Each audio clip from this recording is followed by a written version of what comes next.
Soul Night Live, number 13. Welcome to a special Yes-ish edition with our special guest, Yes bassist Billy Sherwood, along with our special our special guest host, Joe Cass. This is my co-host, Stephen Cox.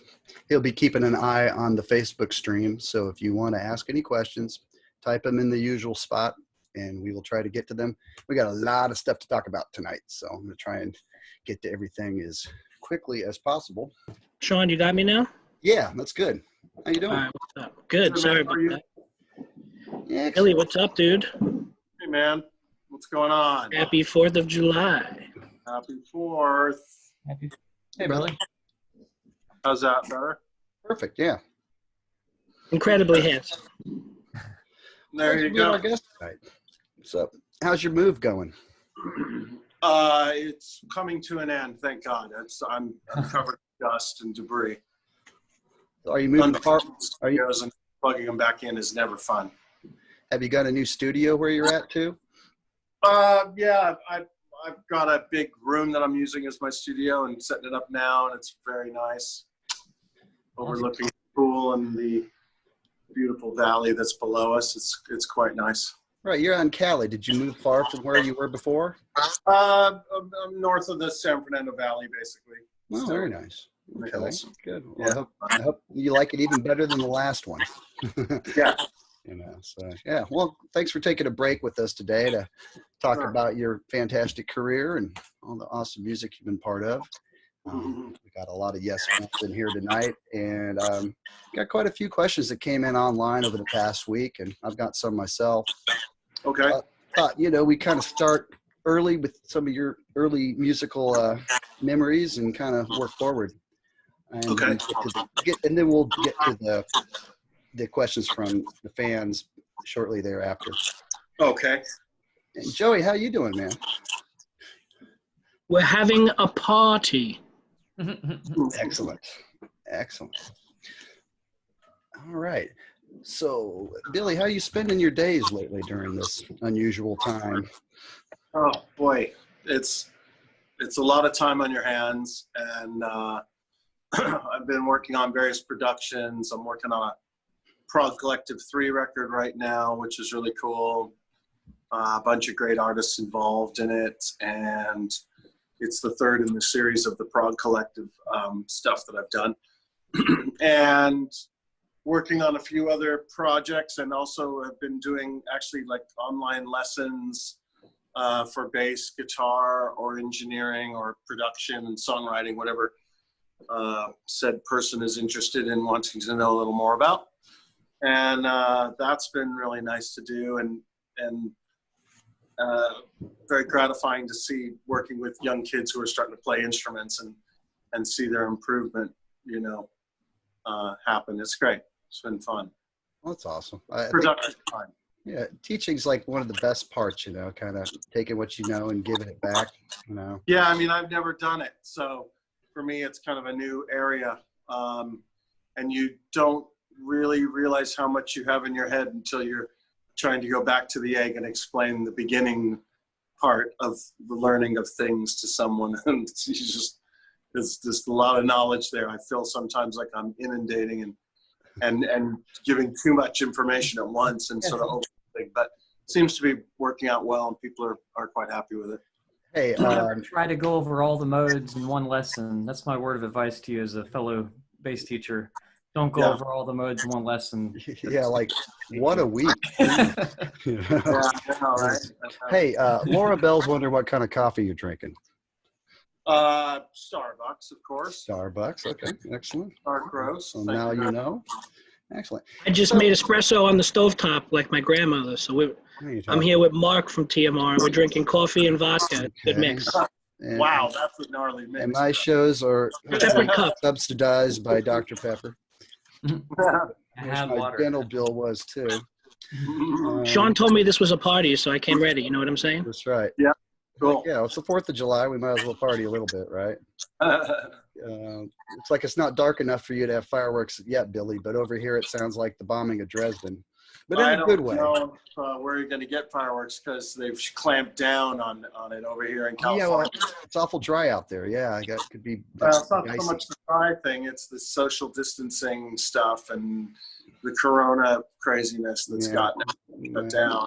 It's better to stay home and just fire off some in your driveway or something. Right? Exactly. Must. So I was wondering. I know you grew up in a musical household. Your parents were musicians as well. I was wondering, before you could even buy any records of your own, what are some that you remember that you loved that you heard around the house? My dad playing Jobim records and big band records of Frank Sinatra at the Sands and, Gillespie and Glenn Miller and listening to his sort of likes. And then, of course, my brother, who was 5 years older than me, had a great record collection and turned me on to a lot of the things that I enjoy still to this day. So yeah, like what? Well, I mean, Mike turned me on to Yes, I didn't know who Yes was until Mike played me Close to the Edge. And up until then, I was listening to Earth, Wind and Fire and Shaka Khan and just like funk stuff and getting into R&B. And then Mike, there you go. And I had amazing record. Ohio Players, Taste of Honey, all these funk things. And then Mike played me Close to the Edge one day, and my first reaction was, I turned that off. I can't even hear this. How can you enjoy this? I don't get it. It's intense. It was too intense for me. And then about a week or so went by, and I was walking by his room again, and he's playing it, and kind of heard it in a different way, and asked him, can I come in and listen to this one more time? And then from that point on, I just became a devout Yes fan and started listening to Yes. But before that was really funk and R&B is what I was kind of into as a kid. My first concert I went to was Earth, Wind and Fire. I was 12. Yeah, I was 12. So what was that, like 1979-ish? 77. 77? Okay. Well, that was a prime era for them. I mean, that must have been absolutely scorching. Yeah, they're at the Sahara Hotel and the Pyramid and the whole 9 yards. It was great. Well, yeah, that's right. They came out of the pyramid, didn't they? I remember that. Yeah. I've seen video of that. Or like they vanished into it at the end of the night, and they were elevated, and then they just dropped the bottom out, and there was nobody in it. Yeah. It's like, that's showbiz. Kind of a Cirque du Soleil way ahead of its time, Yeah, absolutely. Absolutely. Arena rock. For me, Earth, Wind and Fire was like the Yes of R&B, that's how I always thought of it. Oh, totally. And kind of Steely Dan R&B too, when it comes to immaculate production values and all that. And writing. Yeah. Hey, Billy. Is incredible. For a cool memory dig, your brother was telling me about how you two were driving to Lake Tahoe, listening to Tales from Topographic Oceans in the car. Yeah. He was telling me this when he was in Jersey for like the Monkeys Fest. And of course my dad knew, Michael's coming, we gotta go. Are you kidding me? Yeah. And then we went and hung out with your brother and we played Relayer, which was cool. Yeah. Mike turned me on to a lot of,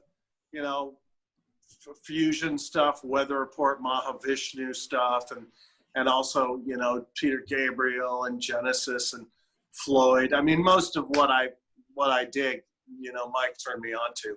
He would always come to me with a record and say, you should check out this whole record, but I know what you like, and check out track 3 or track 7 first. You're going to dig it. And, that's kind of how he always got me into music. And it paid off because a lot of the stuff is still, I listen to it today. What do you think was the first record you bought with your own money? Well, it wasn't. Or did you say Earth, Wind and Fire? No, because my brother had those records. So I just took them out of his stack. Right. But the first record that my mother gave me money to buy, bless her, was the Star Wars soundtrack. Okay. So in Star Wars. And I was living in Vegas at the time, and I got this record. It was a double album. It was very expensive at the time. And I got this record. I listened to it a few times, and I went to go skating that night or whatever I was doing. And I put the record in the place in my room where when sun went down and I wasn't there, it just fried this record, and it was just warped as could be. And of course, when I discovered that, I took it to my mom and said, we got to get another one, you know? And she said, absolutely not. We just paid $70 or whatever it is for that. I can fix it. And I said, no, you can't fix this. It's not something you can fix. No, I can fix it. So she puts the oven on like 350 and she sets the records in on bricks and then puts other bricks on top of it, kind of melts it down into some shape and hands it back to me and said, here, it's fixed. I said, no, this is not how records work, you know. Nice try. Did you try that to play? was one of my first, and then I started buying Yes records after that, you know, one after the other. Yesterday's, Fragile, Close to the Edge, you know, Tales, all that stuff. What was the new one? What was the first new one that came out once you were a fan? Going for the One. Okay. Very cool. Yeah. Wow. This Relayer took me a little time to get into, and it turns out it's one of my favorites. But Tales was the one that I really got into, and just it really made me a devout follower, and it still remains one of my favorite Yes albums. And you know, I've had the luck to the honor of playing, I think, 3 of the 4 sides by now. And it's just always a trip to be on stage playing the bass solo from Ritual. I was like, how the hell did this happen? Well, What's the other one? What's the other one that you played besides Revealing? Revealing, The Ancient, and maybe that was it, just the 2. The Ancient, I think you Not did. The Ancient, sorry. Ritual and Revealing. And Got you. The Ancient we didn't play, and then I think the other one is called The Remembering or something like that. Yeah. But yeah, so we did two of the sides. Yeah. Have you ever seen And they were Joey's? awesome. Have you ever seen Joey's tribute band? Yeah, they're working up a version of The Remembering right now. Well, yeah, I've seen them, and then they played at the Yes Festival thingy that we did in Philly. Wasn't it in Philly? It was Philly. Yeah, Philly. It's great. Yeah, they don't shy away from the hard stuff, and I love that. Someone's got to do it. Yeah, I hear you. Well, we sometimes wonder, we're like, you think Billy's just like ripping on Sound Chaser right now, getting ready, like, how am I going to sing that part and play that part, you know? Yeah, How's it been? You know, I had it down, and then coronavirus came in, and it is all gone now. And you know, in order to play it next year, because we've already put the tours up already on sale in Europe, you know, I'm going to have to go back to the egg. But a lot of Gates, I know the bass lines from playing it over and over and over in my room. Gone but not forgotten. One of those things where it's like there's so many freaking notes that link the whole thing that you can't just wing it. You got to really know it. Yeah. And I had studied it pretty well right up before the cruise. Then it all collapsed. And that's cool. Now I've got so much other stuff going on. I don't sit around and just play Gates for fun. So it's kind of all slipped away, but it'll come back in time, you know. Did you guys have a chance to rehearse any of side 2 of Relayer, or was it like you're all working on it at home and plan to get together? Well, we didn't really get to that place because we didn't all gather at the rehearsals. All right. Yeah. You did a great job with Gates last year, by the way. Thanks. Yeah, that was a fun one to play. I used to play that every day in my room when I was like 16. Just to make sure that I could play through it and not stop and I'd try to make sure I got every note right. And it was just a great way to practice, you know. It was a great way to practice. You know, you're an example of someone who really had a dream come true. You know, I'm sorry it had to come about the way it did, but yeah, well, it came first. It came first without the tragedy. That's true. That's true. You know, I was playing guitar, kind of created my own little spot in the band, and you know, I wasn't really replacing anybody and everything like that. And then of course, you know, I leave and then the total unexpected happens, and you know, never imagined in a million years, but here we are. It's hard to believe I've been doing it now for 5 years. Yeah. There's the 80s Billy with Yes, the 90s Billy with Yes, and the 2000s Billy with Yes. That's how I see it. Right. I know. And they're all at different stages in my own life. So as a fan, it's, wait, that's Billy on that recording? Wait, Dad, why was Billy with Chris? You know, when I was 7. I kind of take pride in the fact that I've been lucky enough to play with several different lineups of this band. You know, I played with the 90125 lineup. I played with the semi-classic lineup. You know, we had the the new version that we've got going on now. It's been kind of interesting to see that dynamic and how it rolls, but at the center of it is the music, and paying attention to the music is the most important thing, of course. And it's been an amazing thing to watch up close and personal. Yeah. I think it's awesome, and I just I can't imagine anybody better to do this than you. So I think. Well, thank you. Appreciate that. Chris left everything in really good hands. Thank you. So what? Steve doesn't want to play Homeworld? God, we just haven't gotten that far yet, I guess. I was the one lobbying for Gates of Delirium for forever. So right. The fact that we got that one in the air, I'll keep that going on the front burner for right now. And we were about to go do it for the world, and we got sidetracked here by this thing. Yeah. So I think that's going to really be the next step out, is to make sure we fulfill that promise of taking that all over the place. Excellent. So how did you first meet Chris and kind of work your way into the Yes equation that way, or how? Where's that? I saw Chris at a Moody Blues concert. He was sitting a few rows in front of me and over to the right. And I was there watching my friend Guy Allison, who was in World Trade, who was the second keyboard player in the Moody's. And in the Moody's at that time was Patrick Moraz from Yes, obviously.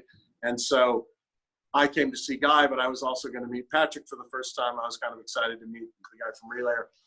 And then I see Chris sitting there in front of me, and he got up to go back to the green room with his laminate, and I just hopped up and followed him and got behind him and literally grabbed his coat and pulled on it and said, "Hey, you're Chris Squire." And he said, "Yeah, I am. What about it?"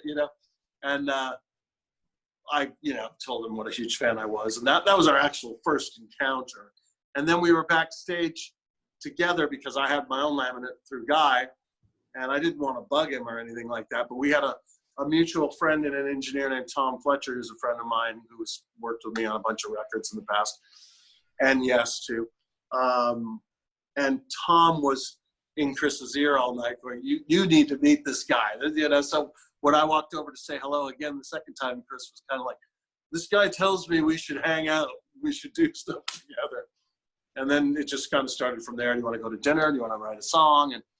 And we just became fast friends immediately and had a great time from then forward. Pretty much. What year was that when you first met him? Mm-hmm.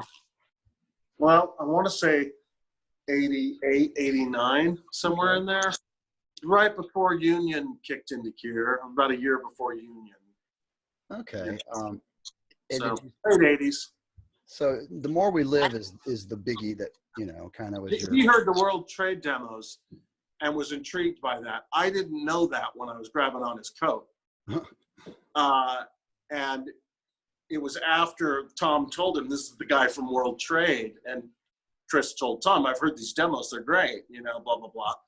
So whatever year that would put it, about a year before World Trade was made. Okay. I don't know off the top of my head. But.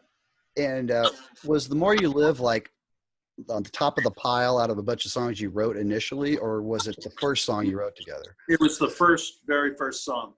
And he came in with that that sort of sus chord, 2-chord, 4-chord thing. Yeah.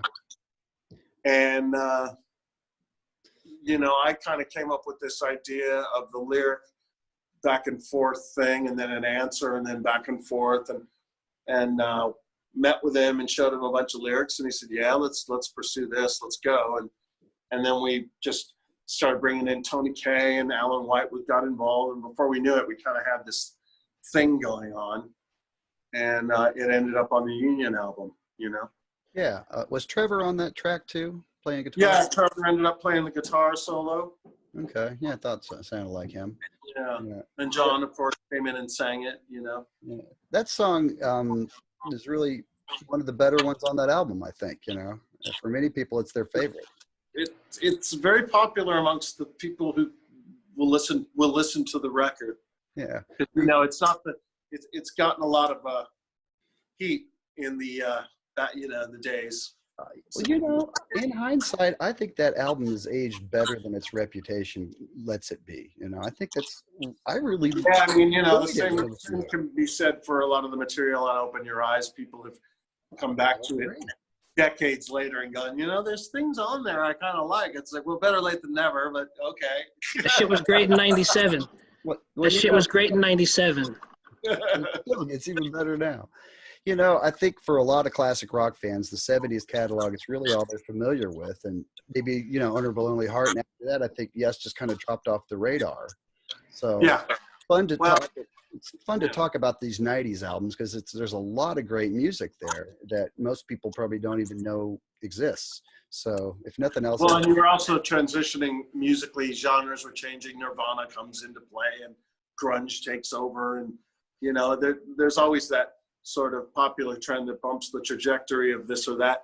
But really, at the end of the day, Yes is one of those bands like Genesis and Pink Floyd that just keep going through all that and just making their own music. And, Genesis suffers the same fate of, I won't listen to Genesis if Peter Gabriel's not in it, and I won't listen to it if he's in, and all that kind of stuff. And, for me, I've never understood that mindset of dividing music up by who makes it as opposed to what it sounds like and if I enjoy it. I don't really have distinctions. I love Abacab as much as I love, Lamb Lies Down on Broadway.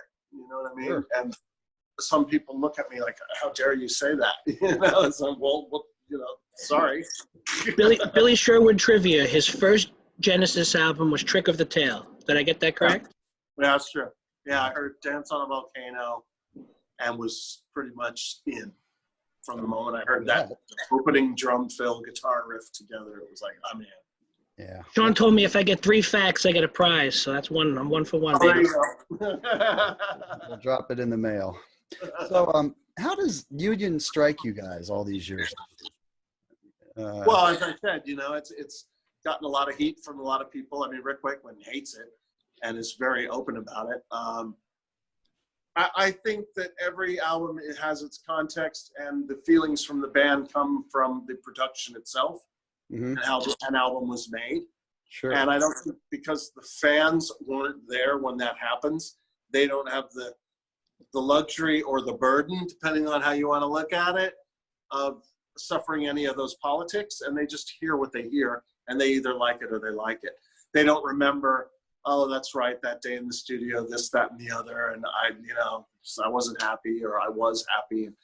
So I think the fans just listen to it as music, and people making records, I won't mention some of the albums I'm talking about, but I've had people come up to me and talk about this record or that record, that it's one of their favorites, and I just look at them puzzled because I remember how it was to make it and thinking, really? Okay, well, I'm glad someone did. So, I think every interesting has their hardcore fans, through the whole catalog. It's interesting. Yeah.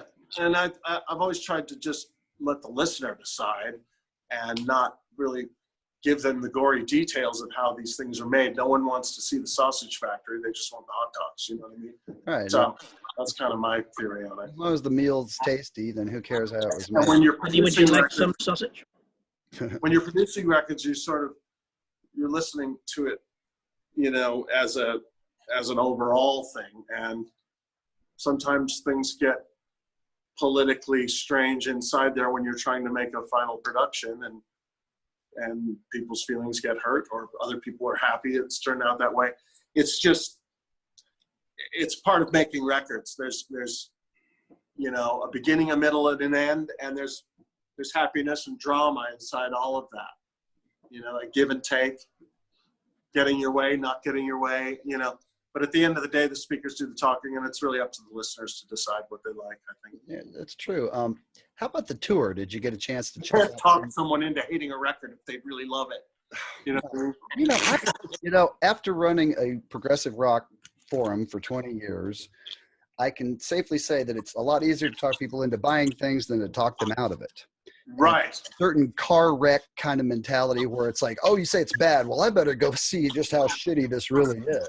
Right. Exactly. You sell a record anyway. So, rock is good, even when it might not be totally positive. Sure. People curious, and that alone sells records. Yeah. So how about the Union tour? Did you have a chance to go check out some of those dates in person? I saw it when it was in LA. at the Forum, and I thought it was awesome. It was. And then I distinctly remember going to Chris's and partying all night long afterwards. And he had just he just received a copy of Fish Out of Water on CD. It had just been made into a CD. Oh. And we sat there and listened to the whole thing, and because he knew what a fan I was of it, and you know, and it was really fun night. I'll never forget that. In his penthouse condo there in Hollywood. It was very kind of a rock and roll scene that night. Imagine. Not quite Keith Moon quality, but yeah. It was pretty good. Yeah, I'm sure. I can imagine. I was much younger. It was much more durable. LA, man. LA in the early 90s. Give me a break. Oh my God. Yeah. So leading up to the Talk album, I know you didn't actually write anything on it, but were you kind of on the periphery as it was being put together? Vaguely. I mean, I didn't really have anything to do with that until the touring came into play. They just kind of did their thing. I think I went over to the studio once or twice, and Trevor played me some stuff just for me to hear. And when we were starting to talk about touring, but I had no involvement in the making on any level of that record. Well, you got to know it pretty well. It was great tour, and we played in a lot of great places, and I have great memories of, you know, Madison Square Garden was amazing, and Budokan in Japan, and a particular gig in Chile in the train station, which happened to be filmed in like a camera shoot, and the audio is great, and performance was great, and it's turned into sort of a cult, you know, go-to if you want to see the concert, you know what I mean? And it's cool to have that. You know, when I look back, I'm like, oh my God, I look like I was 12. You know, it's going back a ways now. Was that the biggest audience you played to with Yes at that Chile show? No, the biggest audience was on that tour somewhere back east. I don't remember where. But we played like a racetrack that had a festival, and Yes was the headline, and there were 60,000 people. Wow. I just remember looking out going, holy cow, that's a lot of people out there. Oh, I can imagine. Yeah, great. Another great gig was the Gorge in Seattle. Oh, it's a beautiful place. That we did, and that was great. And so I have great memories of that whole tour, and the band was smoking hot, and it was a lot of fun. I mean, again, I was sort of surreal moments on the show where it was like, what am I doing playing a double bass with Chris Squire at the front of the stage? That was great, you know. You know what I mean? But that was Chris's doing. He wanted to do it. And I kept saying, are you sure? I don't need to do this, Chris. I'm happy just doing what I'm doing back here. No, man, you got to come down and do this with me. I'm like, well, all right. And so it was cool to see him open that door a little bit and be that down to earth, you know, not to have an ego trip about everything, and just really, you know, we were friends. So he was doing me a solid. Yeah, absolutely. It was a great moment, and it's just, you know, it's interesting to see the two Yes bassists on stage playing bass together. You know, and it's archived there for all time, and there will never be, you know, that's the only time you've seen two bass players with Yes. You know what I mean? That's it. It's a very rare thing on that tour.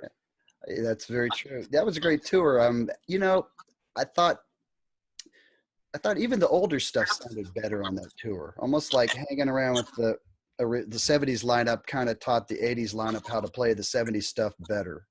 Right. Well, that's possible. I mean, I came in and just did my bit as best I could, and, you know, tried to lend a hand where I could. But I know the band sounded great. That's for sure. So, yeah, that was the Talk album. What was that, 1994? 94. 94, yeah. This is another underrated 90s Yes album that is definitely worth seeking out. Yes, without a doubt. There's even a few decent boots out there. I don't usually suggest those, but there's one here called Endless Dream from Canandaigua, New York. Does that ring any bells? How the hell do you pronounce that? Canandaigua. Canandaigua. There you go. That's the New Yorker. When you're from the Bronx, you just say, it's basically Canada, but it's, you know, state of New York. That's right. It's a Talk bootleg, is that what you're saying? It's a Talk bootleg, yeah. Oh, wow. It's a pretty good one, actually. I don't usually do those, but since there's no live recording of that tour, why not? Right? Sure. You know, so. Steve's got the only copy. So, okay. So after that, I guess Yes kind of was looking for new management and a new direction. Is that right? Yeah, I mean, we got off the plane in LA and the vibe in between the band was horrible, you know, and I wasn't a member of the band at that time, so I didn't get involved with any of the politics or any of that stuff. But you could feel it, and you just knew it, that something not good was going on, and they broke up. And then, as they do, you know, Yes, it's like mercury on a table. It just sort of goes whoosh, and then it comes back together like the Terminator, you know. Right. And it was the classic lineup. And my friend Tom Fletcher, who introduced me, I told you, was the liaison between me and Chris there for that first meeting that night. He ended up working with them in San Luis Obispo on Keys to Ascension 1, being the live engineer and sort of getting the tracks recorded. Exactly. And I got called from Chris, would I mix the album? So I mixed it at my place. They came over to my place. At the time, I had a studio in Van Nuys. And they came over to my place. We mixed, and a couple of weeks later, I got a call. Everybody really dug the way you worked with them, and blah, blah, blah. We want you to produce and record and mix the next Keys to Ascension 2. Are you into it? I said, sure, you know. And that is that record right there. Sometimes it has a pink cover, so it's the same thing, though. Can I just say, huh? I want to say, Billy, as a Yes fan, the drums on the Keys to Ascension studio tracks are probably the best sounding drums on the Yes album since, to me.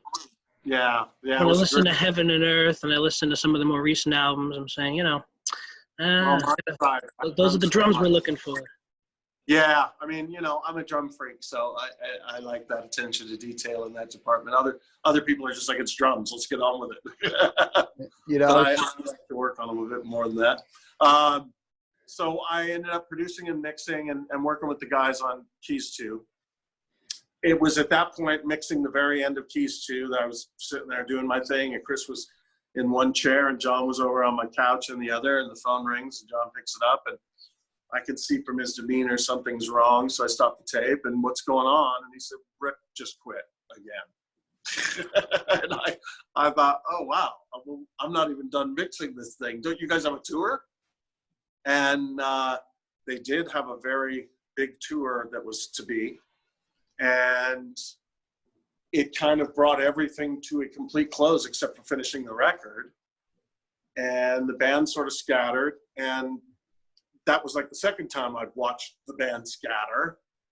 And now we're sitting in my studio as that's happening. And I said to Chris, it's like, I don't want to sit here and watch Yes disintegrate before my eyes as we're sitting here working on it. Yes, we got to do something and take some initiative here. So we started writing material, and New State of Mind was one of the first things we started working on.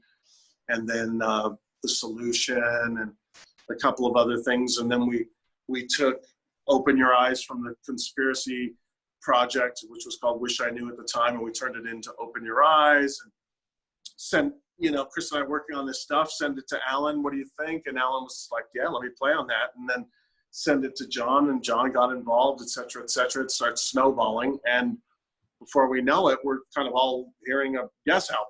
And it's at that point that the guys were like, you know, you think you should join the band now, because, you know, you've got yourself involved here by virtue of how we've come about this. A lot of Yes fans who don't know that period of time and how things worked, because they weren't there, and so I can't blame them, but they kind of think I came in and took Rick's job and came in and sort of, you know, kiboshed this so I could get my way with that. The reality was, no, this thing had fallen apart, and I was literally trying to get the wheels back on in some shape or form so that the momentum of this band could keep going. My intention wasn't really to even join the band when I was working on the material. I told Chris, let's just write. I'm a producer. I write with people. Let's start writing and see what happens. It was only at the end that the conversation started shifting. And so I joined as a full member, and we got Igor to play keyboards. Where did he come from besides Russia? I mean, John Anderson's bag of cassettes of keyboard players. Okay. Very good. Well, he was great at the time. You know, bag, and he had like thousands of cassettes in this bag, and he kind of pulls out one. He's like, check this guy out, and he puts in, and it was, you know, the guy could play. There's no doubt. He was crazy. Oh yeah. But the guy could play. You know what I mean? Yeah, well, it was just what the doctor ordered. You know, so they needed somebody that could basically have the chops of Rick. Yeah, and he also had knowledge of sound. You know, he had his professional sort of musical side down, let's say.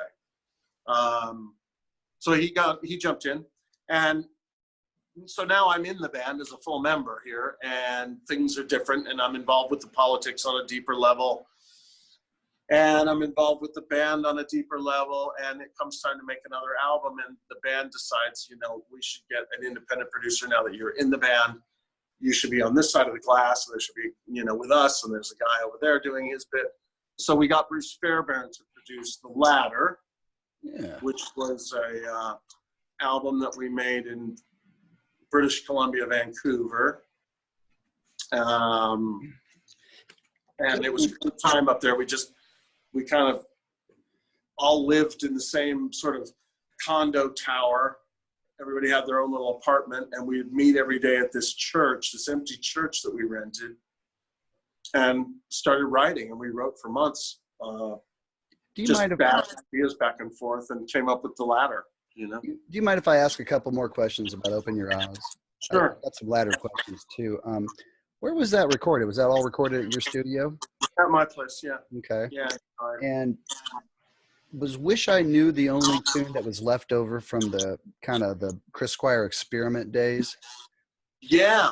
I mean, everyone thinks that I just took the Conspiracy record and unwrapped it and went, here, we're done. Added John. No, and Steve it was all freshly written material. I thought the only song that was from Conspiracy was Wish I Knew, because the A&R guy had a copy of it, because we talked about Conspiracy with him before we started getting to the Yes stuff months before, Chris and I. And he said, hey, what about that song you guys have for Conspiracy? What about making that into it? And so that's how that came about. But yeah, everything else was made to order, you know what I mean? And John was involved with the lyrics, and Alan came and tracked drums, Steve came and recorded his bits. You know, we made a record like you would, and all the materials new. I had wondered about that because I actually saw one of the experiment shows. You guys played at a place in Phoenix called the Mason Jar. We played twice in one night there. That's right. I was outside in the parking lot. You know, and I went out and came back in, and it was the same group of 300-400. And I remember at the end of the night, everybody's like, one more, and it's like, we don't have any more, but we'll play Wish I Knew again. Exactly. That was Chris's idea. I looked at him, I said, are you sure? He's like, let's just play it again one more time. I was surprised you didn't do the Fish, but I think you added it later on some other days. Yeah, it became part of some bass solo, I think, that he did. We did together, like we did a bolero sort of twist. I remember one where you both played 8-string basses. Yeah. I know. I don't think that song's ever seen the light of day, but I've always been curious to hear it again. Yeah. What was it called? It was based on bolero. Right. Right. But beyond that, I think it was just improv and a lot of Vakatonic. Okay. Well, that was a great show. Seeing you guys at a little rock club like that, and you had Steve Porcaro like a week after his brother died, if I remember correctly, which was a shame. Very heavy time. Greatest drummers ever. I mean, come on. Yeah, I mean, all those brothers are incredibly talented, and Steve is such a sweet guy, and you know that was a real special time. And you know, I remember calling him saying, "Listen, I completely understand if you don't want to do this, and you know, I'll figure this out." And he said, "No, it's actually going to be exactly what I need." And so we went out there and did it, and you know, in part honoring Jeff, and you know, in part just carrying our brother Steve Porcaro up, you know, and holding him up. So yeah, it was good. It was really good. And Jimmy Hahn was there, of course, and Mark Williams was there because the Key opened up for the Chris Squire experiment. I mean, I remember one gig we did where the Key is me and Mark and Jimmy, and we're playing some tunes, and this guy in front of me is just going, yeah, bring Chris out, in between every song. And I looked at him like, trust me, it's coming soon. Relax. Right. And then when I came back out with Chris and stood in front of the guy again, because now I've joined the Chris Squire experiment, the guy just kind of looks at me puzzled, like, what the hell's going on here? You're back. So yeah. Oh my God, it was funny. Is there any footage of that? I've seen a few bootleg things, but was anything ever really? There was some stuff filmed in Hawaii. I think at one point that was online, but I've sort of lost track of where that was. But excuse me, I've been moving, so I'm fried. There's some stuff on YouTube, I think, from Hawaii. A couple of pieces, like roundabouts, short little bits, or long distance run around or something. Yeah, well, I did have a question about that. So anyway, yeah, we're talking about this era, Open Your Eyes, which was 1997-ish. Another great Yes album that you might have missed if you're a classic rock fan that just buys the obvious albums. So right, the step outside the box, people. You know, yeah, no doubt. 'Cause the goodness just kept giving. You know, so I wondered about that one. Did you go for a thicker vocal harmony sound on that album? Because that has some of the thickest layers of harmonies of any Yes record. Well, one of the thoughts was a conscious thought of, you just had Keys to Ascension 1, you just had Keys to Ascension 2, you know, and these long pieces of music. Let's get a little more concise in the arrangements and try to make some not, you know, shorter songs, but let's just make some songs that aren't trying to be 15 minutes long, because that just happened. So let's be a little bit different about this. And so in doing that, you know, we ended up doing a lot of vocals to support choruses that were repeating and things like that. And, you know, back in that day, and I still do it, you know, I'm a harmony freak, and so was Chris, obviously. So the two of us together, just when you thought, you know, you'd sang the last part, you know, one of us would go, well, what if there was, and oh yeah, let me go do that. And then start ping-ponging and volleying off that stuff, and before you know it, you've got, you know, waiting for the moment. It's just this massive group of vocals. And it became kind of a sound and a texture for that record that I think, you know, holds up when you listen to it. It's like got that Queen sort of old school 80s Yes, if you will, sort of big production in the vocals. I think it's good. Well, Yes was always such a great vocal harmony group anyway, and it seemed like that was a real return to that, but like on steroids almost, in a good way. Yeah, exactly. You know, and we wanted it to be aggressive and in your face. And, you know, quite frankly, part of my goal was, let's see if we can get this band on the radio again. Why not? Why shouldn't people be driving in their cars listening to a new Yes song? There's some super catchy. But in order to do that, you had to write and arrange a song in a certain way. And to that end, you know, Open Your Eyes served that purpose, because we got a ton of radio with that, which helped spike the sales at you know, the touring. And then, you know, those things, they all benefit the Yes fans. It just means we're available more and we're able to do this, you know. How much guitar was on there that was you versus Steve?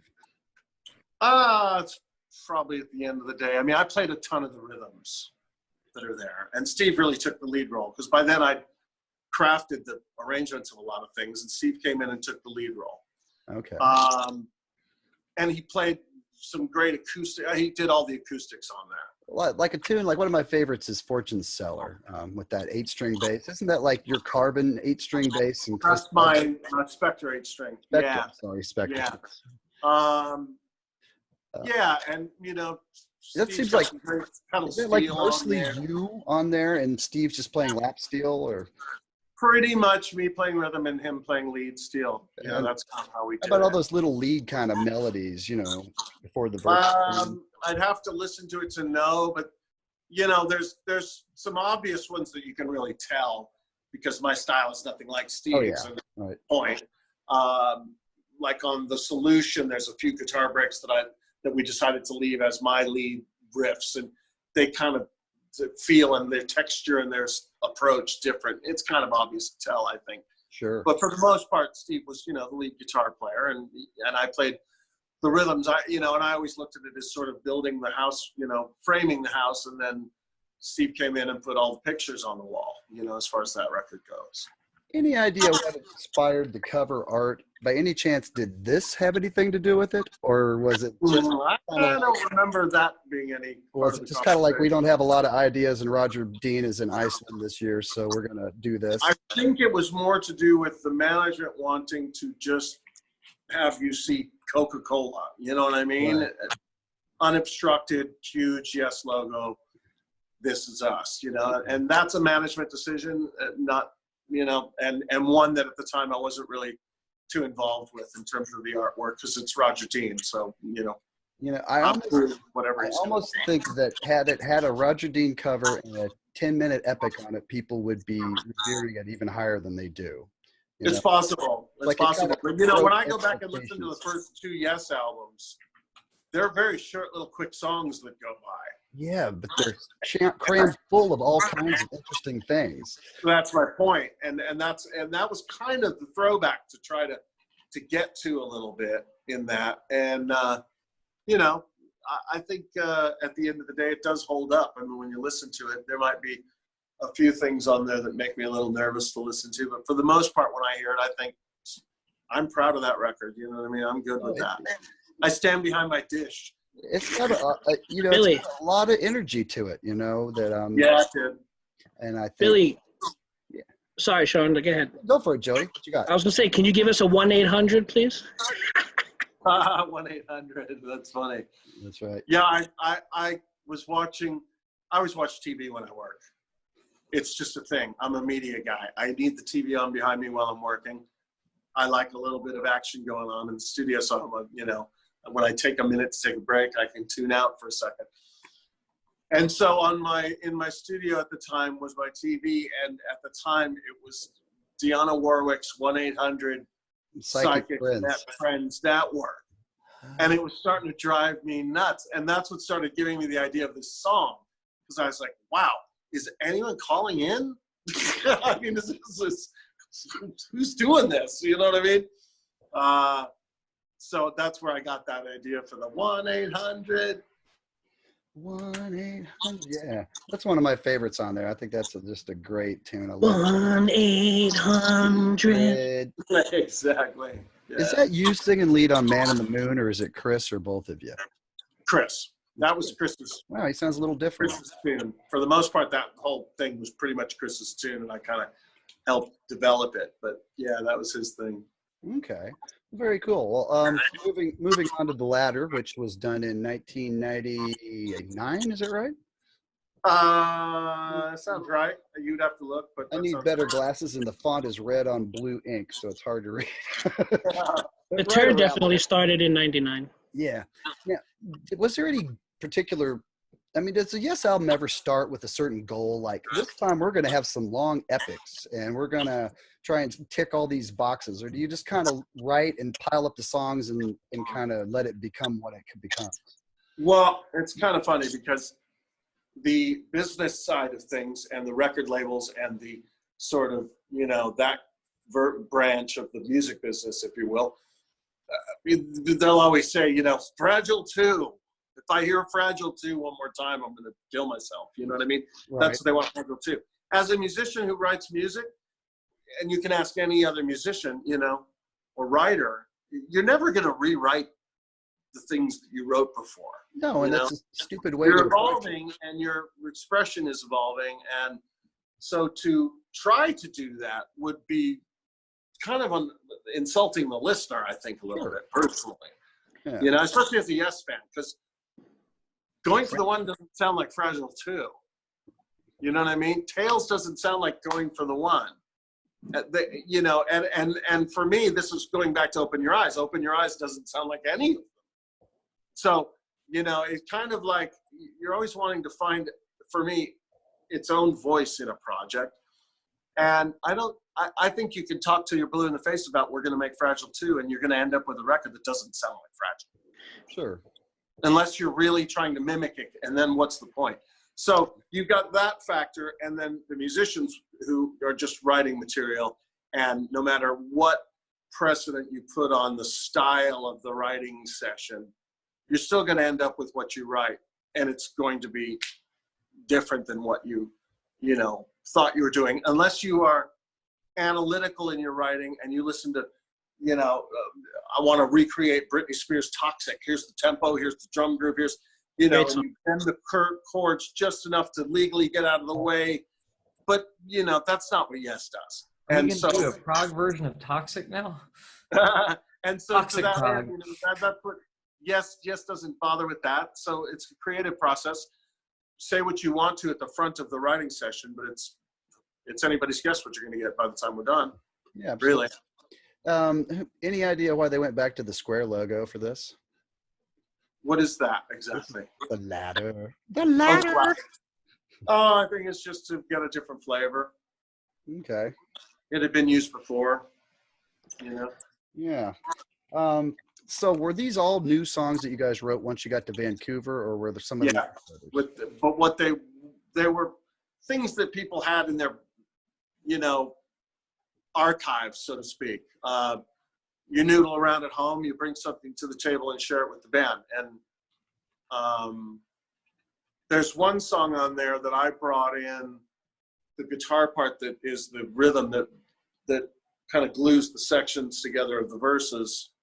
I forgot the title of it as we sit here, but it's the one that Face to Face. Golden moments, sanctuary. It'll be a good day. It'll be a good day. It'll be a good day. There you go. Thank you. Yeah. So I came up with those chords. Ding dang, down, ding dang, down, ding dang, that progression that makes up the verses. I had written that when I was like 16 in my room.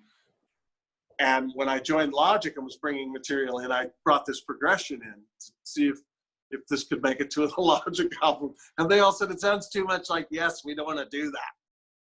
So I just bagged the idea. And when the ladder came around and I was noodling at rehearsal one day, I found myself just muscle memory playing that riff. And I was like, let's see if it is too Yes-like. And I started playing it at the session, and you know, what is that? Let's work on that. What is that? And before I knew it, it started turning into a Yes song, which was just, for me, that's the one writing memory I have about that whole session the most, because I flash back on being a kid sitting in my room with an acoustic guitar and a cassette machine recording, and I still have the original cassette of the actual bit. And it's just kind of weird, you know what I mean? It's like a Twilight Zone of sorts. But yeah, all that stuff was freshly written, and ideas.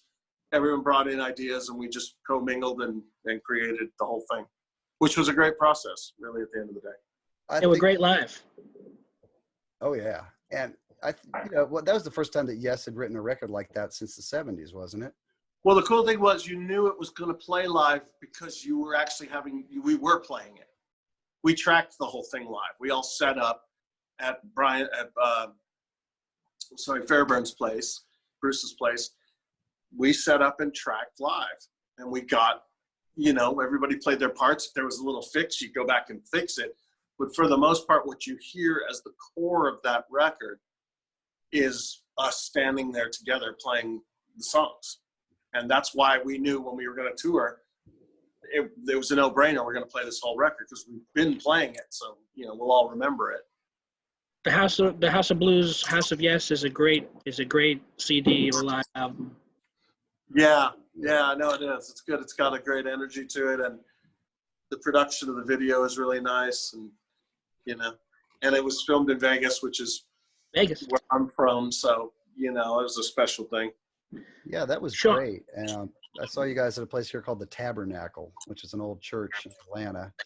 And I remember people were just kind of blown away to see you guys in such a small place. I remember we walked in and some people next to me were like, "We're going to see Yes right over there." And I'm like, "Yep, get up to the stage." Yeah. You know, it was. Well, I think the idea was we wanted to play everywhere we could, and certain venues were taken, and it was like, well, do we not play at all, or do we just go for that venue? Let's go for it. You know what I mean? I thought it was a unique perspective, because usually you guys are in this grandiose shed kind of setting, and to see you guys up close and intimate is an unusual treat. Yeah, it's a different feel. Absolutely. Hey, Sean. Yeah. Did your radio station do something where you can go online and make your own version of the live CD? We had I something. remember that, yeah. And I remember counting the minutes, like, how do I get all the tracks on it? And that CD that we made has Heart of the Sunrise on it, but House of Yes does not. Oh, wow. I don't remember you guys playing it that year. Did you? Well, I'll tell you this. I do know this. We played Hearts. Right, And I I know don't that. tell the story that often because I Right. was annoyed with my friend that night. But we played Hearts. And I before we played the gig, I told Chris, because there had been a thing going on where he was stepping on my cables. I'd go out to move and I'd be like, whoa, dude. You know? Right. So I told him, I'm like, I don't mind you stepping on my cables if we're not filming, but we're filming tonight, so just be mindful of the cables, please.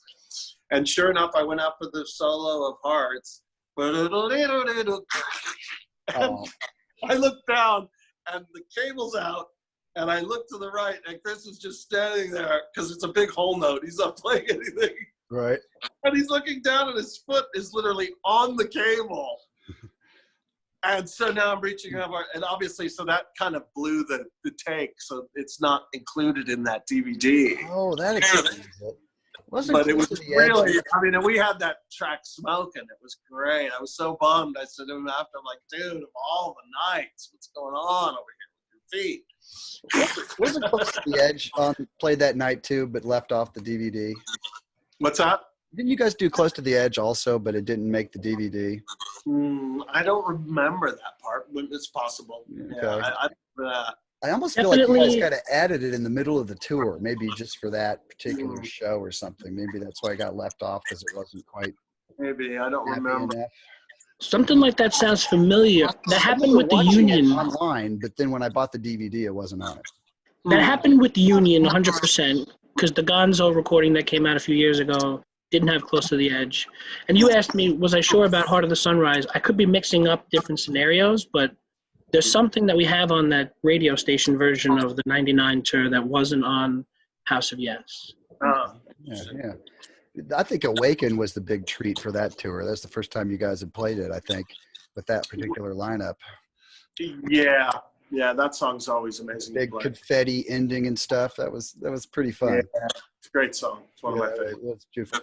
What are some of your favorite moments, like where you just, I don't know, like you step on those bass pedals and the whole room shakes? And does that just make this arms stand up?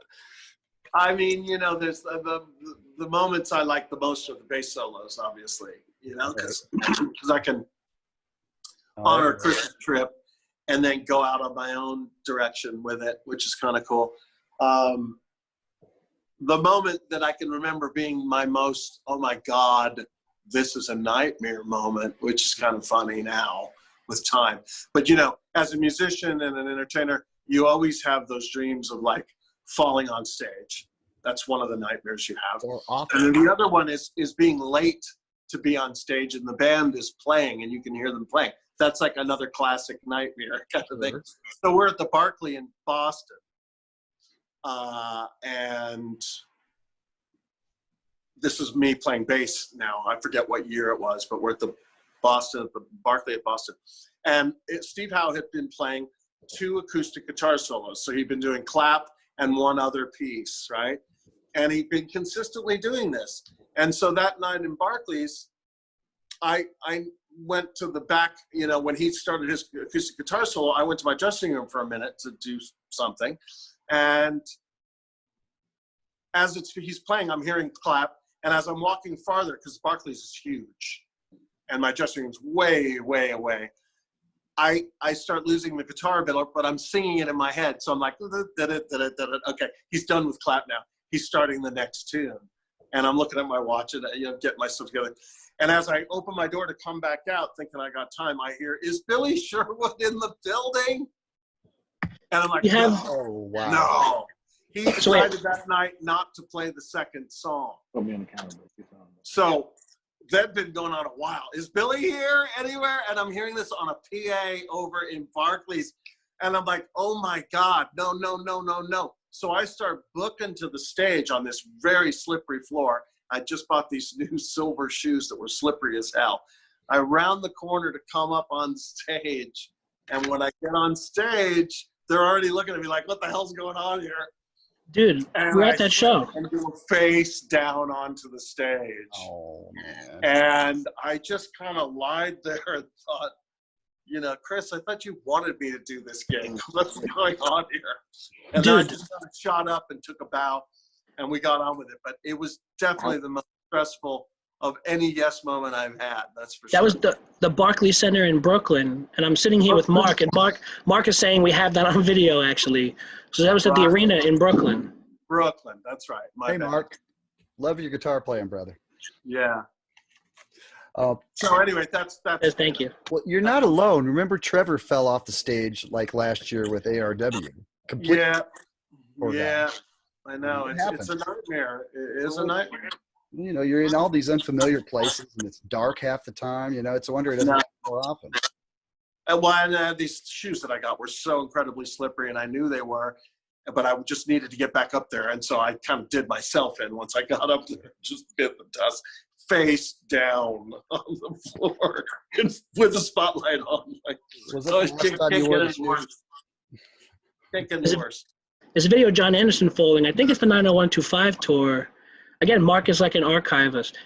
Billy, Mark and Jay Shellen talk like for hours, like deep library stuff. These guys have like library memories of music. Yeah, that's funny. And Mark's got this video of John falling off the stage, and then like Chris is looking around, and Trevor's just jamming, and they're like, "Stop, John's gone" or something, and he comes back up, and something happened like that. It's a nightmare. Wow. Yeah. Okay. Well, cool. That kind of got us caught up to the point when I guess it was time for Masterworks, and they decided to reconfigure the lineup and just have it be a 5-piece. What was the thought behind that? Return to the classic lineup that. Pick it up where we left off when I was mixing, and they fragmented, I guess. Was there ever any friction between you and Steve in the guitar department? Well, I mean, there was tension. Yeah. Yeah. I mean, that was no mystery. But we were always very upfront with each other and very, professional.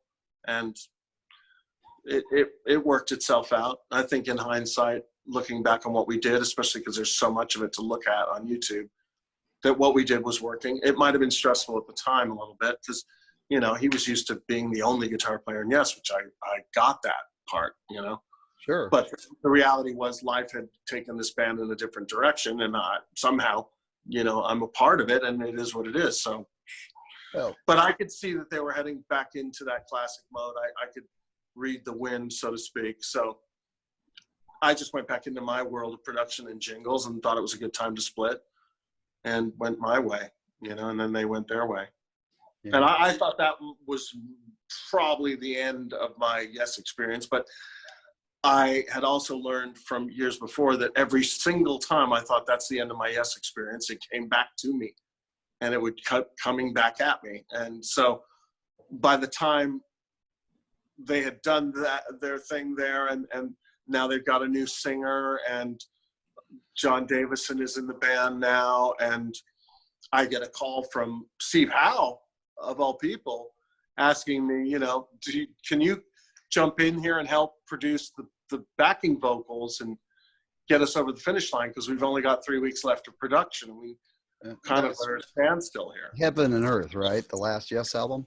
Yeah. Okay. So I went to the studio, set up my little world in a separate little room, and sat there with Chris and Davison and Steve, and we arranged vocals and played around with ideas, and I came up with ideas, they had ideas, and it is now what you hear on that record.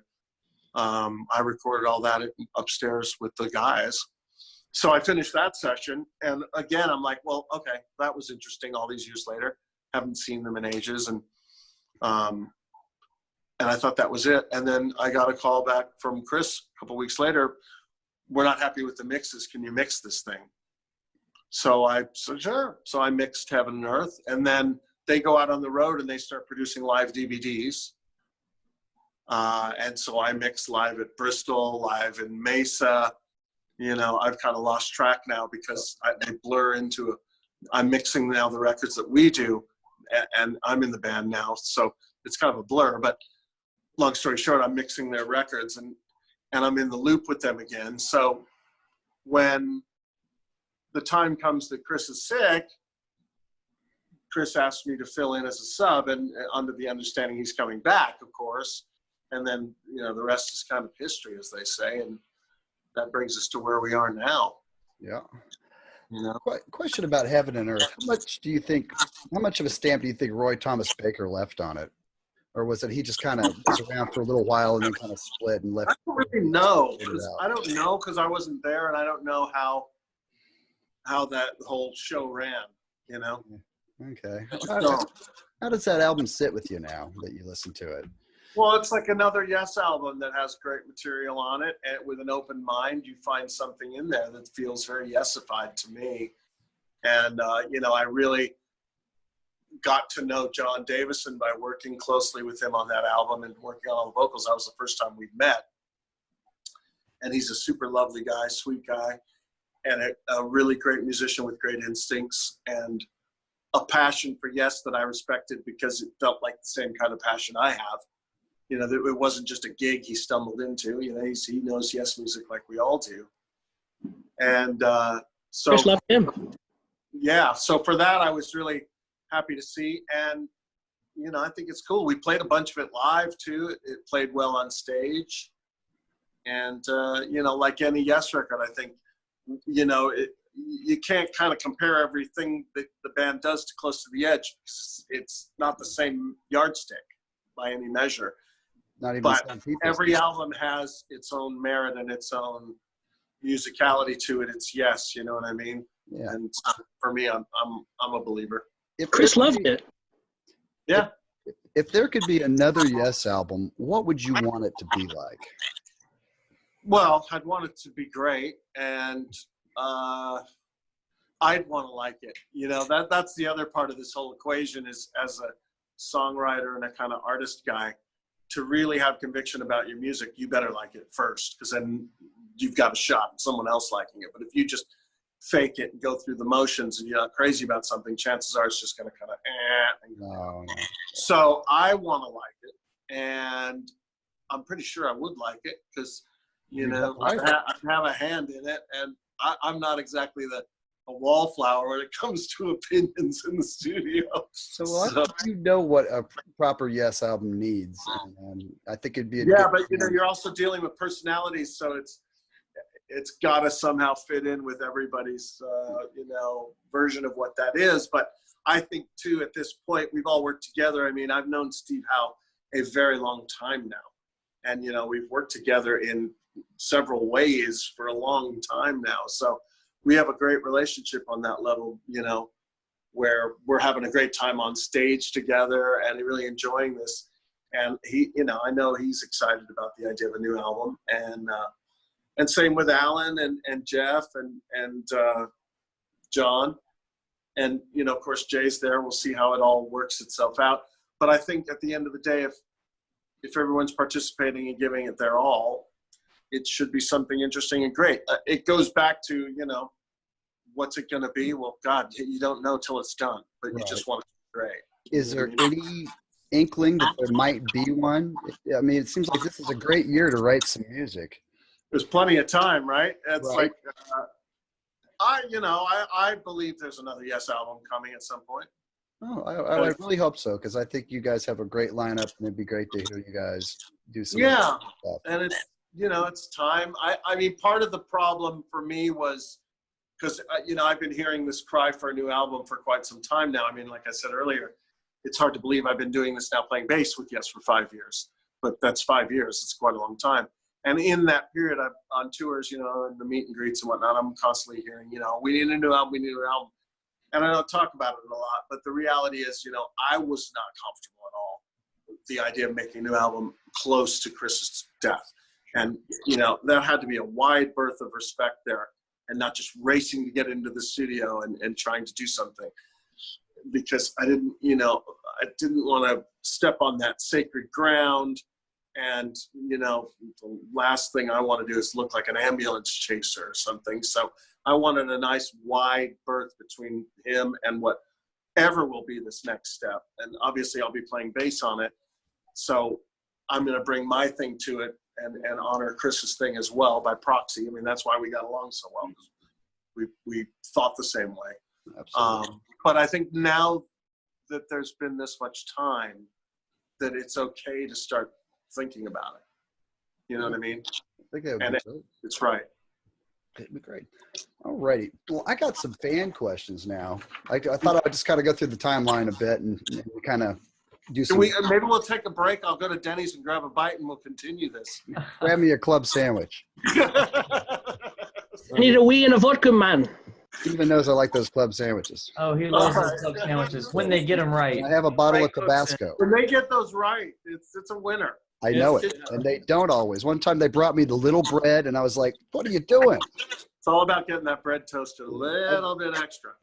All righty. So my drummer was listening to Howard Stern. He does a lot, and they had William Shatner on there one day talking about the album you guys did, Ponder the Mystery. And Oh no. Curious if you had any interesting memories of working with Captain Kirk, and at the time, he's kind of been known as kind of a, I want to say, when he makes an album, it's kind of a parody kind of joke thing in a way, because it's the spoken word kind of serious thing. But you guys made a real musical record, and he even stopped. Well, that was one of the first. Yeah, that was one of the first things at our first meeting we had. He said, "So what are you thinking? What do you think we're going to do here in terms of because we're supposed to write something together and produce it and whatnot." And I said, "Well, look, I don't want anyone laughing at this record. I'd rather have them crying because of some of the things you're talking about, and get heavy with them, and really dig deep into your soul and let them feel your heart and soul, and not make it kitschy and not make it laughable." And he said, "I love it. Let's think about an idea."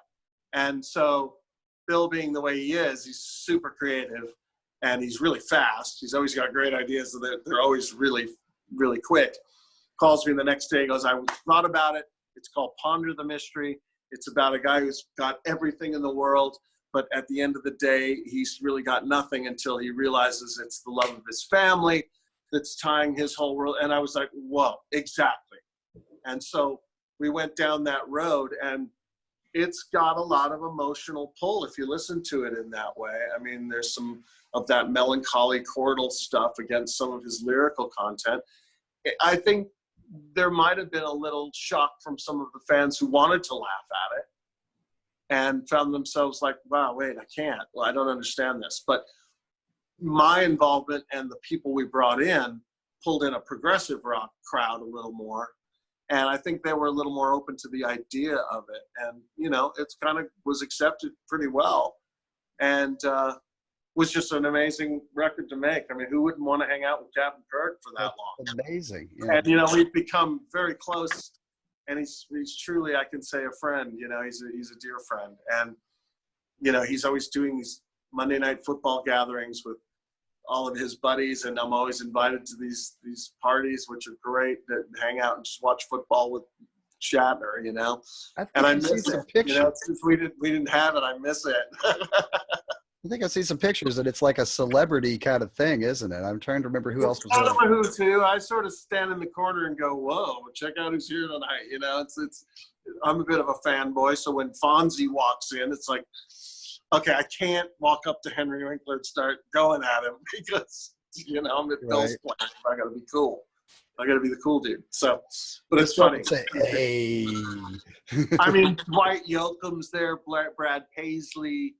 Wow. There's all kinds of famous football players. He's got a lot of buddies, and they show up. Dwight Yoakam was very cool. Henry Rollins. I just kind of sit there and go, whoa, how did I get to the invite? You know what I mean? It's another one of those moments. Okay, that's wild. Okay, I've got another one here. All right, here's one. Will there be another Circa album? There will be. I talked to Tony K about it actually just about 2 weeks ago.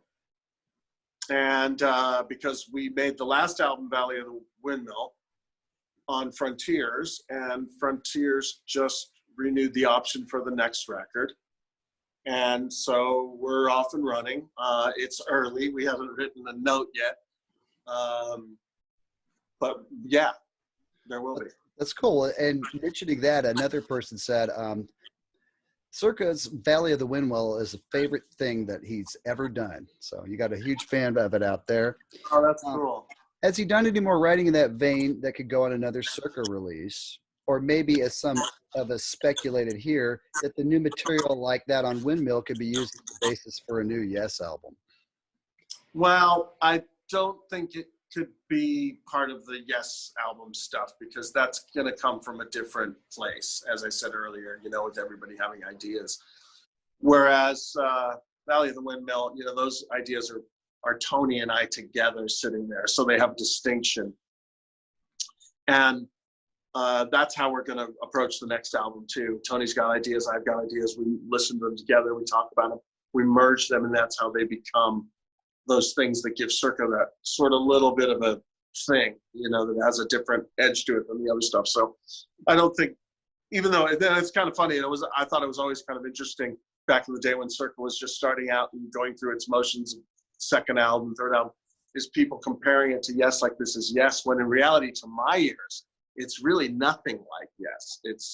It's almost more like a progressive Steely Dan or something. I don't know. You know what I mean? But what do I know? You know. Great album. So it's definitely coming. It's another album, and that material is a byproduct of me and Tony getting together and working on music. So any Jimmy possibilities there? How's Jimmy doing? Jim's doing really good. He's busy doing jingles right now, and he's doing his thing. So I'm not sure how it's going to work, but I think TK wants to keep the last lineup that we had, which was Scott Connor on drums, and actually Rick Tierney playing bass very well, and me doing my guitar trip on there. So I get, you know, and which I did because I have a band where I can be the guitar player. I like that. We have a request that you cover Beyond and Before on your next Circa album. That's interesting. I'll tell Tony that one. And another one says Circa's Our Place Under the Sun is absolutely epic. I agree. You know, I'm not trying to fly my own flag, but that is a cool one. In case some of you don't know, Circa is a band that Billy's had for a number of years with Tony Kaye, the original Yes keyboardist. So, and like Yes, it's gone through a lot of members now. Yes, it has. How about you got like 4 or 5 albums already now, right? Yeah. I thought. I remember the first one with Cut the Ties. Yeah. Cut the Ties on the first one, and then Badass. That was rather yesy. Trust in Something was brilliant. Information overload is. Oh yeah. The reality today. Those concerts were some of the best of all time. Seriously, we had the best time doing all the Circa concert stuff. It was the best time. Okay. Alrighty. Now here's the $1 million question that not everybody wants to know, but some people are hanging on to hope that you might do some Yes music with John Anderson. Is there any? Me personally? Between the amps? No, we were thinking a Yes album with him singing on it. Oh, I don't know. I mean, you know, I know that right now this lineup that we have is great, and if we record, that's what it's going to be. As far as a future of this band, I'm enjoying this current lineup because we are all getting along together. The musical quality is really high. The integrity level of everyone's interest in it is really high, and we're all facing the same direction. So I can't really speak to the future because, as I told you, I always thought, you know, the last time I was going to work with Yes would be 1989, you know, after the More We Live sessions were done. So I'm the last guy to know any of this stuff. So never say never, but don't hold your breath. You know. Well, I know that this lineup is we're already booked, you know, for the foreseeable future, and that's who we are, and I'm proud of it. And you know, John was doing his thing with ARW. They have their own world going on over there. Yeah. So, you know, everyone's making music and everyone's happy about it. Well, kind of tied in together there, you know, there's been some talk, you know, lots of people hoping there might be a union number 2. I don't know about that, but here's a question. We'd love to hear your take on the Rock and Roll Hall of Fame night and what that was all like. Lit. Wow. What is this, like the Mueller investigation now? What's going on here? That's right. Don't worry. As the attorney for Mr. Sherwood, I'll just say it was lit. I bet it was. There were a lot of politics involved.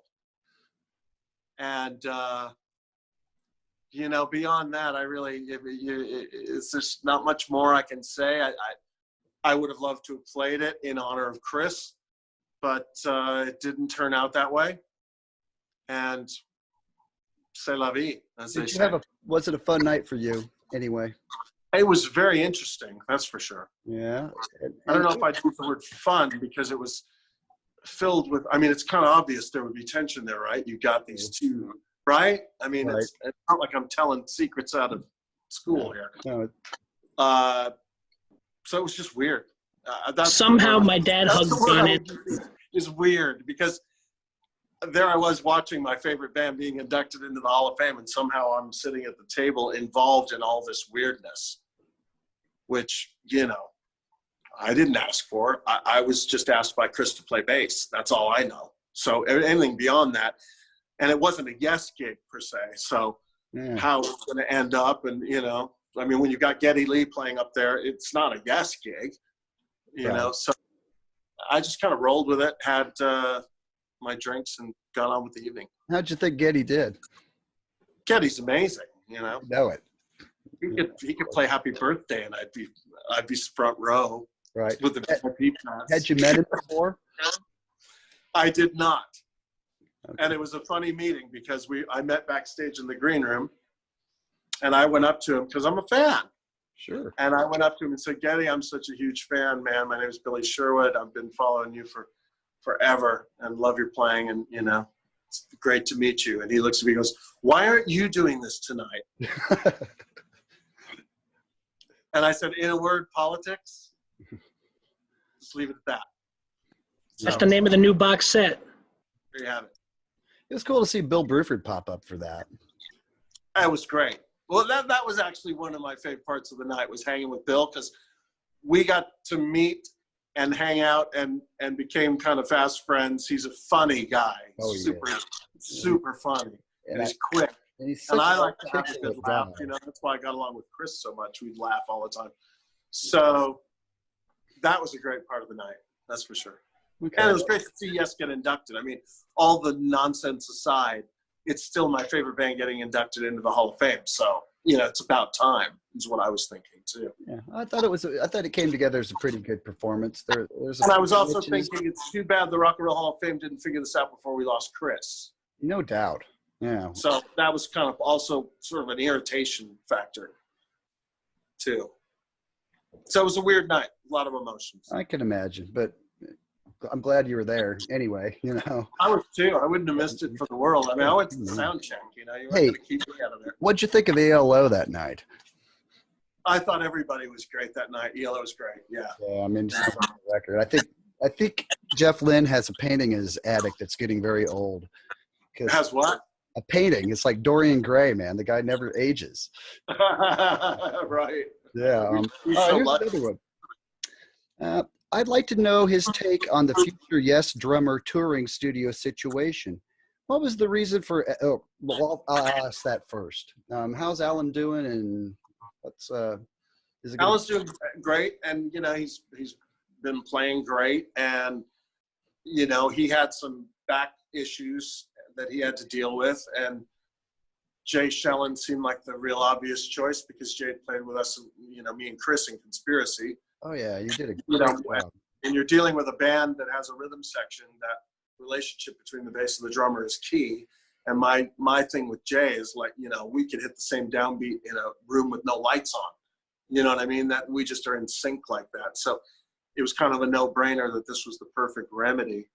And he wasn't a stranger to the Yes fans either at that point. Right. So, and Alan and Jay have a great relationship, and you know, it's been great. Okay, but you think if you tour it again, it'll be the dual drummer kind of situation again? You think? Yeah, I think that's been what we've been wanting to do, and it's working for all parties. Yeah. Well, I think Jay's doing a great job, and he brings a lot of energy to the proceedings. So. It's awesome, and if you haven't seen it, then you got to check out the Topographic Drama live recording. And honestly, you know, you're not going to know the difference. You're going to love it for what it is. It's Yes, and I think you got to check out the band next year. So, the thing is, Jay, you know, has an affinity for Alan's playing like I do for Chris. And you know, the reason Jay and I started working together in the first place many years ago is when we met and had a drink. Bruce Gowdy kind of introduced me to him.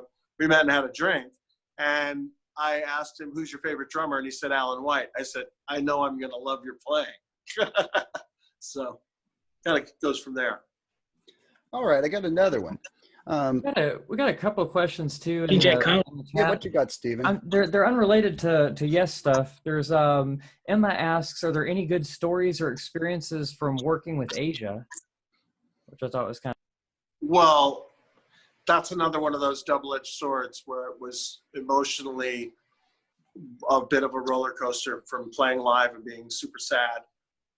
You know, especially singing "The Smile Has Left Your Eyes" with a huge picture of John Wetton behind me, and 15,000 people in the audience using their phones as a lighter, and it was like, wow, this is a lot here. So there was that, and then there was just the sheer joy of coming out and playing, Heat of the Moment, which is a well-known track, obviously, and in front of a Journey audience of 15 to 17,000 every night, and them just flipping out. What's wrong with that? It was pretty trippy. And for me, that was my first time fronting a band and performing, being the lead front guy at a gig that big. So there was a bit of like a, holy cow, I'm going to go out and do this. All right, let's do this. But it was a great experience on that level, but it was also tempered with sadness along the way. It was some moments to sing were really tough thinking about John, Sure. So what was the idea to add Bumblefoot? I think that, they just wanted a different flavor with the vocals.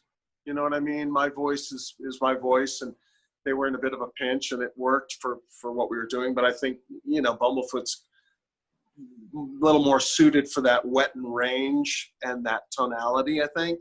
And he did a great job, obviously, and he's a great guitar player. Oh, yeah.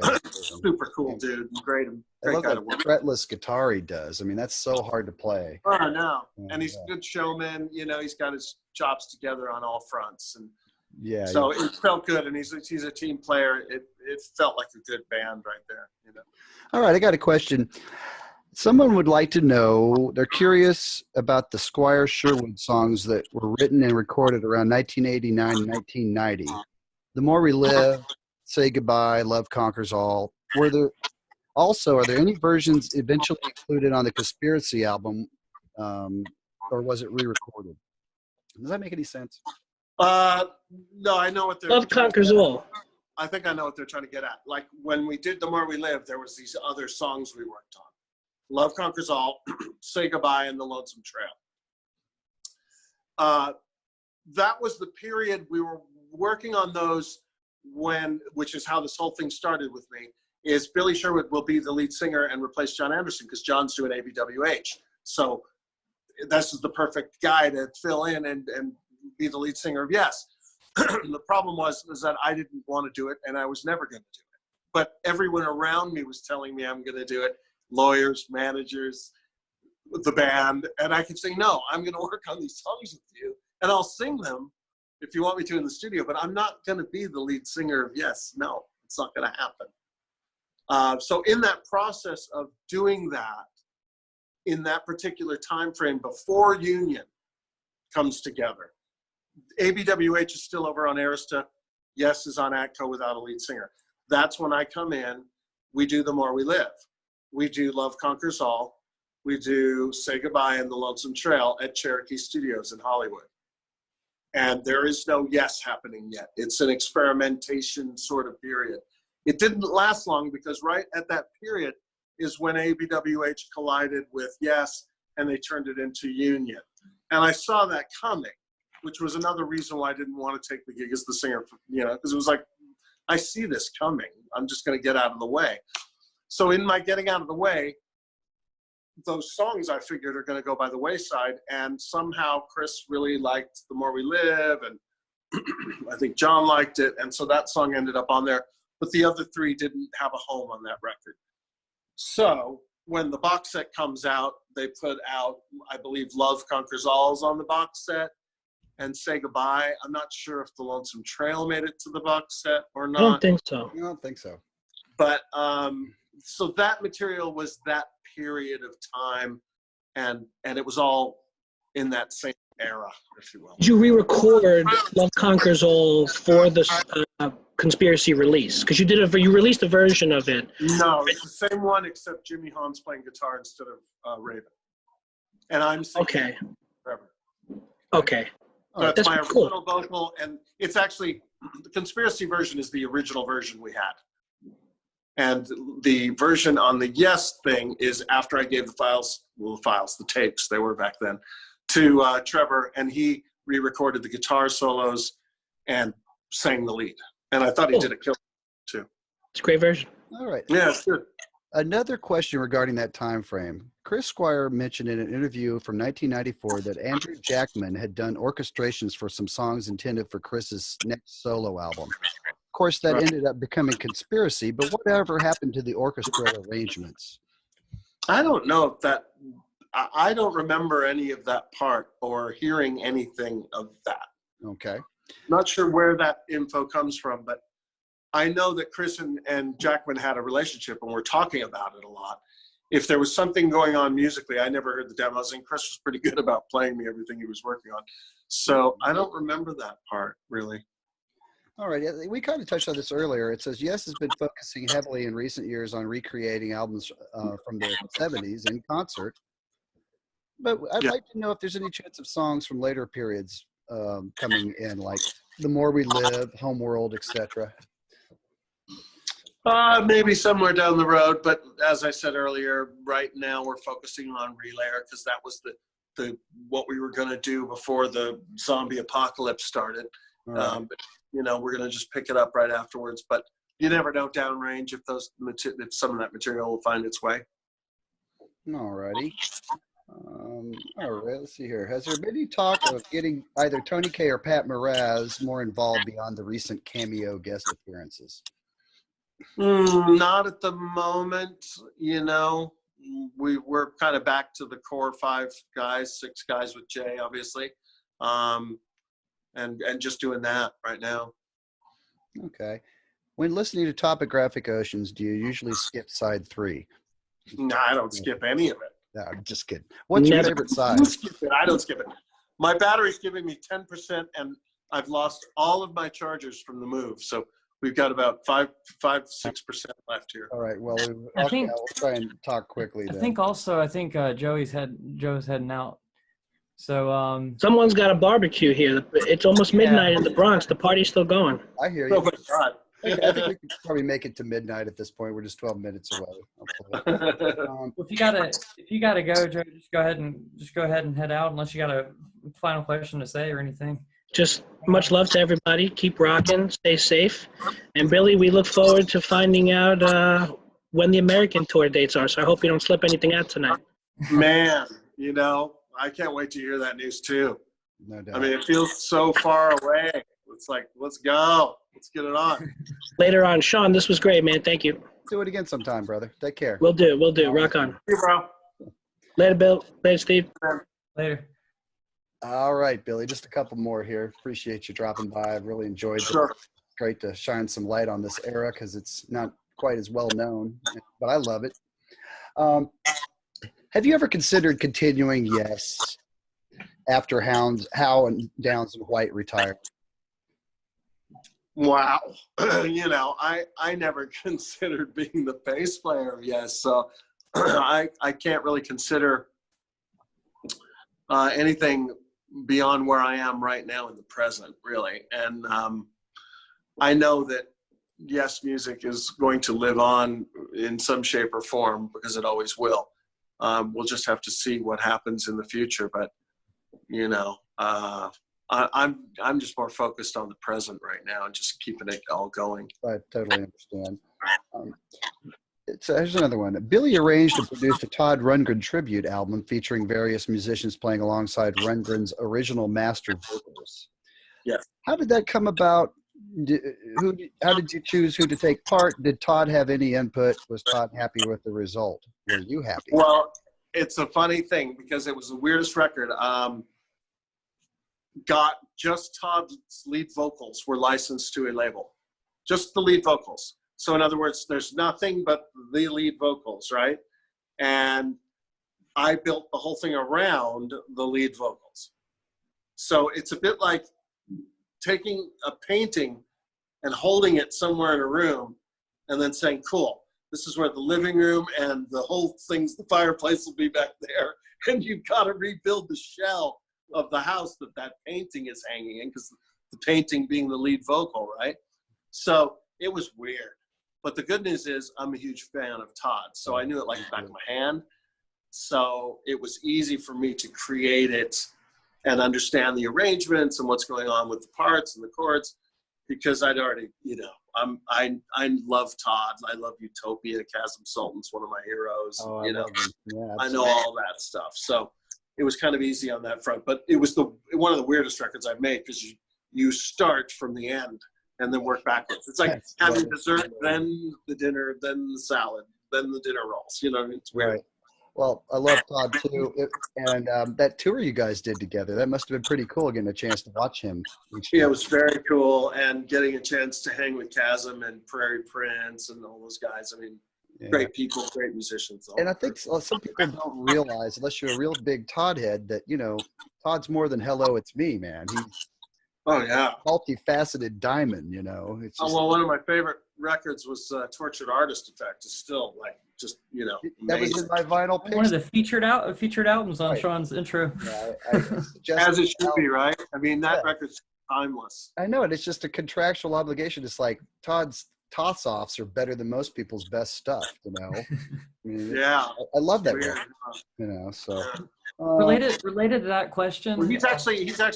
Sorry to interrupt, but he's actually on this new prog collective record that I wrote and I'm working on. And I wrote this song at the beginning of this whole Corona thing. I had this thought, driving around. There's no one on the streets. There's no one around anywhere. That the whole world's on hold. So I came up with this title, "World's on Hold." Awesome. And Todd's now sung the song, and it sounds amazing. It's killer. Absolutely killer. Oh, that's awesome. When is that album going to come out, the Prog Collector? I'm not really sure, because I'm still working on it. I'm literally going to start mixing it here as soon as I plug in some more in my studio soon here. And that's all original stuff, right? It's not covers. Yeah, actually, this record's kind of unique. It's going to be 6 originals and 4 covers. Oh, okay. Who else have you got on it so far? I'd have to look, because my brain is thinking, what's in that box over there right now. Right, exactly. Where did I leave the remote? That's what I'm thinking. Are you at the new place or the old one? What's that? Are you at the new house or the old one? I'm at the new house, but I'm looking around for my Oculus Quest because I'm jonesing, and I just, my mind's a little elsewhere with that. Hey, we have a mutual friend. We have several, but Dave Kersner talked last year about recording an album project with you and John Davidson. Anything? Yeah. We've been working on some things and should have some news on that front in the coming probably months, but there's something interesting coming. And I don't want to say too much more than that, because, you got to have some excitement in life. Okay, how about a forthcoming project called White Car with you, John Davidson, and Johnny Bruns? Is there any? I don't know about that project, but, what's it pay? Yeah, bring it on, right? And here's another one. Ages back in 2011, Billy talked about a project with Jerry Feynman and Robert Fripp. The Human Experiment did a single in 2009, but Billy became involved with subsequent plans for the album. Did anything come of that? Wow, it's like either I'm getting old and forgetting this stuff, or people have me doing all kinds of interesting things that I should have done. Yeah, okay. I don't really remember that. I mean, I know my only Fripp association is that somehow, excuse me, somehow John Wetton got him to play some guitar on John's solo album. Oh, okay. Sorry about that. That was from Henry Potts, the Yes specialist, who I'm sure you've heard of. Maybe I've forgotten. It's like that one's, I don't remember. All right, here's another one from him. In the promo for Days Between Stations' forthcoming third album, Giants, produced and co-written by you, guitarist Sepan Sama something another says, "I love how Billy captured us. Some of our final takes Billy captured were us rehearsing parts while the tracks were armed or at the most when playing a first or second take. Yes. And the question is, they said that you've said yourself on other projects how you prefer to use first or second takes rather than having to do several. That's different from some other producers. Why do you prefer this approach? Well, I mean, for me, the best stuff happens at the front end of sessions. Sure. Then you start reaching burnout and repetitive and thinking that you can better it, and emotion slips away and feel's gone, and it's cold and clinical, and you've lost it. Exactly. You know, when you're fishing and the fish bites the boat, you make a quick reaction and get that thing into the boat.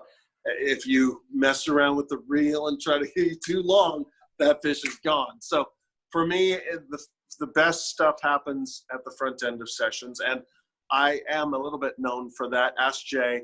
You know, we've tracked some things for Circa, for instance, where, you know, I'll give him the click and tell him, hey, let me just hear the drums. Here's the track. Just play along and get a feel for it. And he'll play through the whole thing, and I'll go, hang on a minute, and I'll listen back before you know it. I'm like, I think you just did it. You know what I mean?